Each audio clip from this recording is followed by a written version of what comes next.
essayer d'éclairer notre situation, c'est celui des contrats-programmes, dont vous avez peut-être entendu parler, c'est correct, donc ça, ce qu'il en est, mais pas tout le monde. Donc je voudrais refaire un point là-dessus. Le dernier contrat-programme du Théâtre Océan Nord s'est terminé en décembre 2010, il y a 4 ans et demi. À ce moment-là, nous avions déjà entamé des négociations avec le cabinet de Fadila Hanan, et le responsable théâtre de ce cabinet nous avait promis, oralement bien sûr, une augmentation, mais on ne connaissait pas le montant. Quelques mois après avoir commencé ces négociations, nous avons appris que la ministre de l'époque, Fadila Hanan, avait décidé d'aligner tous les contrats-programmes avant de demander au CAD de les examiner. Ce qui signifiait concrètement qu'on devait tous attendre la fin du dernier contrat-programme. Parce que tout le monde n'était pas sur la même période. Raison pour laquelle nous avons attendu si longtemps. Nous avons donc été reconduits et avons obtenu des avenants, donc le montant de la subvention, pour les années 2011, 2012, 2013, 2014 et 2015. Ce qui signifie concrètement que nous recevions notre subvention, mais sans aucune assurance concernant l'avenir, et donc sans possibilité concrète d'envisager des choses à moyen terme ou à long terme. C'est d'ailleurs à ça que servent les contrats-programmes, bien évidemment, c'est pour permettre aux directeurs, aux opérateurs des structures d'envisager les 5 années à venir comme un tout, si vous voulez. En 2013, nous avons dû rendre un nouveau dossier de bilan à destination de cet examen du CAD des différents théâtres de la communauté française. Dans ce dossier, nous avons alerté de manière assez claire sur la difficulté dans laquelle nous trouvions de continuer le projet du Théâtre Océan Nord avec la subvention telle qu'elle était à ce moment-là. Je développerai ce point un petit peu plus tard. Le travail du CAD sur l'examen des différents contrats-programmes des théâtres s'est terminé en janvier 2014. Alors, à ce moment-là, nous pensions tous que nous aurions donc des nouvelles et que les avis du CAD seraient rendus publics fin janvier 2014. Ça n'a pas été le cas parce que le cabinet n'a pas souhaité leur publication avant les élections. J'avais, quant à moi, promis aux porteurs de projets qui m'avaient sollicité pour l'année 2015-2016, je leur avais promis qu'ils auraient des nouvelles et que je construirais la saison 2015-2016 en mars 2014, quand je saurais ce qu'il en était de notre contrat-programme.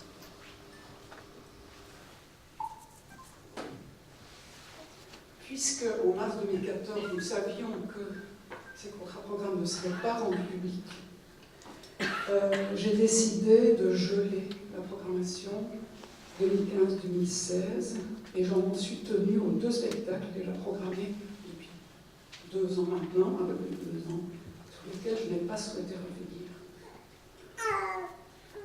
À l'heure actuelle, les avis du CAD n'ont pas été rendus publics, mais le cabinet les a et reçoit les opérateurs personnellement.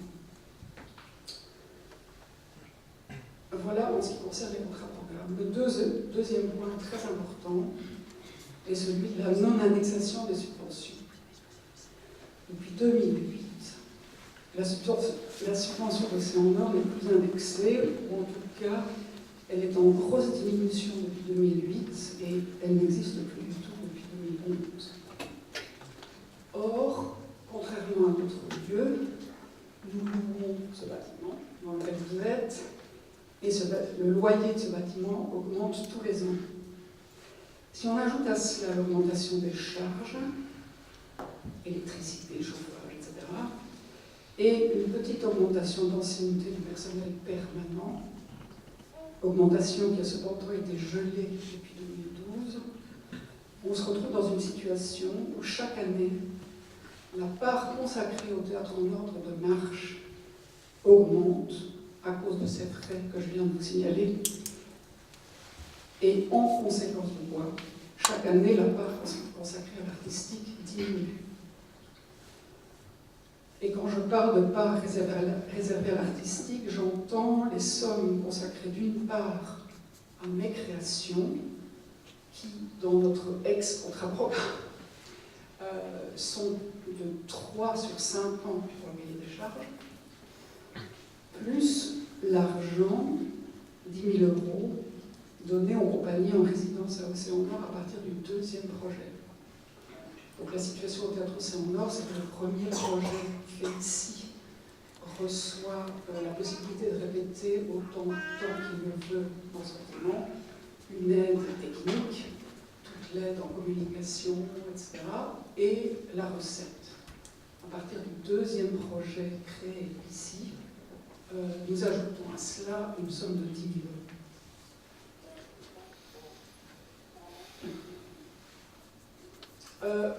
Bon, on va parler de manière tout à fait claire.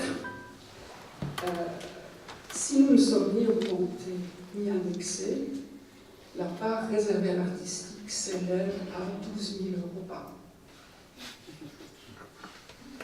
Notre subvention est à ce jour de 492 000 €, dont 480 passent au théâtre en ordre de marche, l'équipe permanente, le bâtiment et les frais fixes.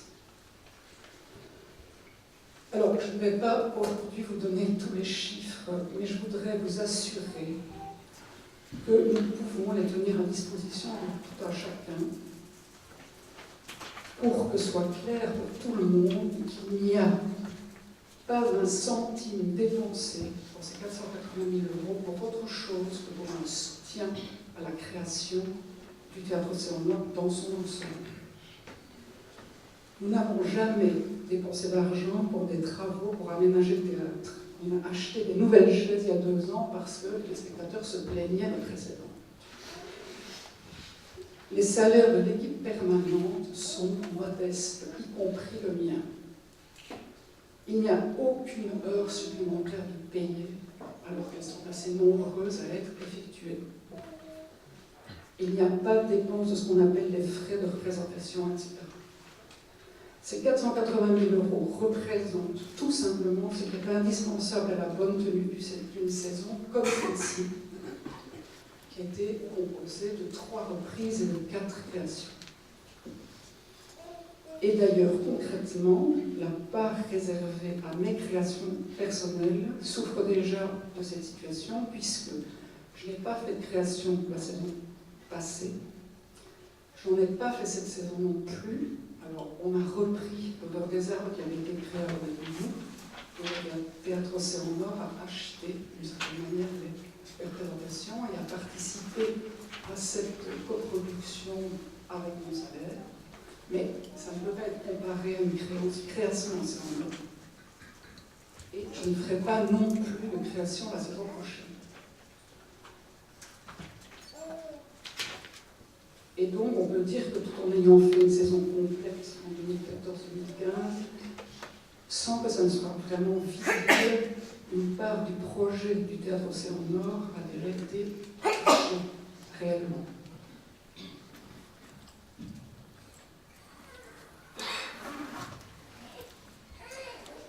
Alors, le point 3, l'état de la négociation dans laquelle nous nous trouvons actuellement. J'ai obtenu un rendez-vous avec Thomas Crédour, qui est ici ce matin, je le remercie, il y a quelques semaines, et je lui ai expliqué très clairement la situation que je viens de vous décrire. Tout en se montrant très à l'écoute de nos problèmes, il m'a fait comprendre que le Théâtre Océan Nord ne serait ni augmenté ni indexé. À la suite de cela, j'ai écrit une lettre alarmiste à la ministre, en lui expliquant l'impossibilité de continuer le projet dans ces conditions et en insistant sur l'attente anxieuse des porteurs de projet pour la saison prochaine et sur l'angoisse de l'équipe permanente par rapport à son avenir. Je lui ai aussi rendu compte de la situation de mes propres créations. La ministre, actuellement, ne peut plus recevoir les opérateurs individuellement, mais m'a donc fait part du fait que son cabinet était chargé de ce travail. Nous avions un deuxième rendez-vous avec le marketing il y a 3 semaines et demie, je pense, qui n'a pas pu se faire, qui a été annulé, et depuis, nous n'avons pas pu nous revoir. Entre-temps, est arrivée la deadline du dernier journal de saison d'Océan Nord qui devait présenter la saison prochaine. Et ce journal devant annoncer aussi les 2 derniers spectacles de cette saison, dont l'avant-dernier, dont la première de l'avant-dernier mardi, nous avons dû respecter cette deadline et j'ai alors décidé de m'en tenir aux 2 accueils que j'avais décidé de garder il y a maintenant plus d'1 an et de ne pas aller plus loin. Alors, le futur proche du Théâtre Océan Nord, c'est donc que la saison prochaine, il y aura 2 spectacles à toute la saison. Nous allons faire des ateliers et des résidences et j'espère, en diminuant la programmation et la production, arriver à remettre d'une certaine manière les comptes à 0, puisque nous avons un déficit, pas très élevé, mais qui court depuis quelques années et qu'on n'arrive pas à apurer, étant donné les problèmes que je vous expliquais tout à l'heure. À partir de la saison suivante, si nous n'obtenons ni augmentation ni indexation, nous serons obligés de diminuer les accueils et réduire l'équipe permanente. Si nous voulons retrouver de l'argent pour l'artistique, il faut donc diminuer l'équipe permanente, et si on restreint l'équipe permanente, on doit diminuer de manière importante les spectacles. Et je dirais que pour arriver à redégager cette somme pour l'artistique, on doit descendre à 50% à peu près de ce qu'on fait actuellement.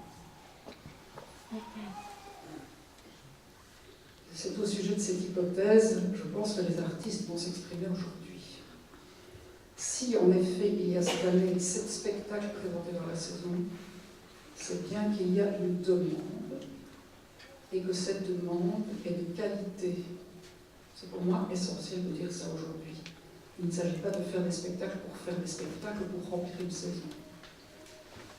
C'est bien parce que je reçois des propositions et des demandes artistiquement intéressantes, véritablement intéressantes, que j'en arrive à programmer 7 accueils, 6 ou 7 accueils par saison. Voilà, ce que nous souhaitons actuellement, c'est d'essayer malgré tout de rencontrer la ministre et de lui faire comprendre à quel point nous sommes proches des valeurs qu'elle dit vouloir défendre. En particulier, l'artiste au centre de la création, au centre de l'institution, le rapport avec les écoles, la recherche de nouveaux publics. Ce sont 3 points qui font partie de son projet et qui sont au centre du projet du Théâtre Océan Nord depuis maintenant bientôt 20 ans.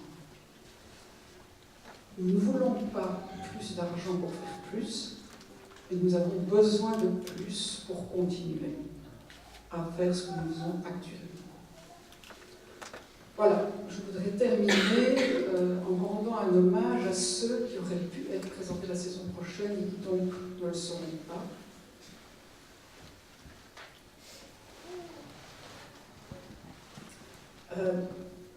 La suite du projet d'Écrit Ravage d'Adeline Rosenstein, qui devait donc ajouter 2 épisodes à ce qu'elle a présenté la saison dernière.